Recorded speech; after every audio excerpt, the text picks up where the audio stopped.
লক্ষ্মী ভান্ডার ফিরিয়ে নাও, আমার বোনকে ফেরত দাও। লক্ষ্মী ভান্ডার ফিরিয়ে নাও, লক্ষ্মী ভান্ডার ফিরিয়ে নাও, লক্ষ্মী ভান্ডার ফিরিয়ে নাও। বন্ধুগণ, আজকের এই যে মহা মিছিল, এই শান্তিপূর্ণ মিছিল, কোনো লড়াই ঝগড়া বা পুলিশের সঙ্গে মারামারি করার জন্য আমরা বেরোইনি। কিন্তু এটাও ঠিক, বিজেপির কার্যকর্তারা যখন অধিকার দাবি নিয়ে রাস্তায় নেমেছেন, জাস্টিস চেয়েছেন, যে কেউ এসে রাস্তায় আটকে দেবে, সেটা এত সহজে আমরা মানব না। তাই আমরা পারি, তাই পুলিশ দুবার আটকালে আমরা এসছি রাস্তায়। আমাদের বিধানসভায় দলনেতা তথা বিরোধী নেতা মাননীয় শুভেন্দু অধিকারীকে তারা অ্যারেস্ট করেছেন। ওরা ভেবেছিলেন যে নেতাকে অ্যারেস্ট করলে আমাদের কর্মীরা আটকে যাবেন, কিন্তু তা হয়নি। আমাদের মাননীয় রাজ্য সভাপতি তথা কেন্দ্রীয় মন্ত্রী ডাক্তার সুকান্ত মজুমদারের নেতৃত্বে আমরা এই অবধি পৌঁছেছি। আমাদের উদ্দেশ্য ছিল স্বাস্থ্য ভবন ঘেরাও করা।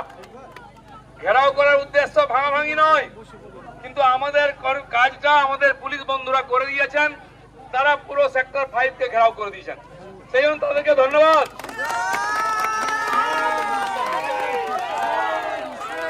আর এটা ওনারা বাধ্য হয়ে করেছেন।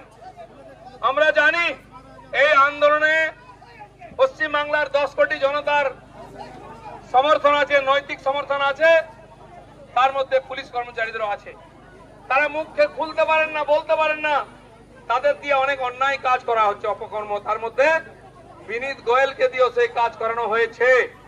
তিনি একজন আইপিএস অফিসার, আইন জানা সত্ত্বেও লোককে বিভ্রান্ত করে ভুল তথ্য দিয়েছেন, কারণ তিনি একজন কর্মচারী, তিনি ডিসিপ্লিন একজন পুলিশ, তাই উপরের নির্দেশ এটা করতে বাধ্য হয়েছেন, আমরা জানি। কিন্তু এটাও ঠিক, পুলিশ হোক, সরকারি কর্মচারী হোক, রাজনৈতিক নেতা হোক, আমরা সবাই সমাজের কাছে দায়বদ্ধ। তাই আজকে আমরা রাস্তায় নেমেছি। এই আন্দোলন জনতার আন্দোলন, এই আন্দোলন সাধারণ মানুষের আন্দোলন, তারাই চালাচ্ছেন। কিন্তু বিরোধী পার্টি হিসাবে আমরা তাদের সঙ্গে সম্পূর্ণ আছি। তাদেরকে আটকাতে গেলে বিজেপি সামনে আসবে। যতদিন তারা আন্দোলন করছেন, এখানে সল্টলেকেতে ফুটবল প্রেমীরা যারা স্টেডিয়ামের ভিতরে বসে খেলা দেখার কথা, তারা আন্দোলন করেছেন, পুলিশ লাঠি চালিয়েছে। কালকে বাংলার একজন বরিষ্ঠ নেতা আব্দুল মান্নানকেও লাঠি খেয়েছেন, তিনি প্রায় রাইন থেকে অবসর নিয়েছেন। আজকেও কয়েকজন কর্মীকে লাঠি পেটা হয়েছে, নাক দিয়ে রক্ত পড়ছে। যারা এই অহিংস আন্দোলনকে সহিংস করার চেষ্টা করছেন, আমি বলছি আগুন নিয়ে খেলবেন না। বাংলার জনতা জেগেছে, তাদের মনে আগুন আছে, তারা বুকের আগুন নিয়ে লড়াই করছে। তারা তাদের সঙ্গে সাথ দিন। আইন শৃঙ্খলা কি করে রক্ষা করতে আমরা জানি। আমরা চাই এই অপরাধী সাজা, এবং তাকে যে আড়াল করছেন মাননীয় মুখ্যমন্ত্রী, তার পদত্যাগ, তার নিচে কোনো দাবি চলবে না। তাই আজকের যে আন্দোলন, আমরা এই অবধি পৌঁছেছি। মাননীয় রাজ্য সভাপতি আছেন, তিনি বাকি কথা আমাদের সামনে বলবেন, আন্দোলনের কথাও বলবেন।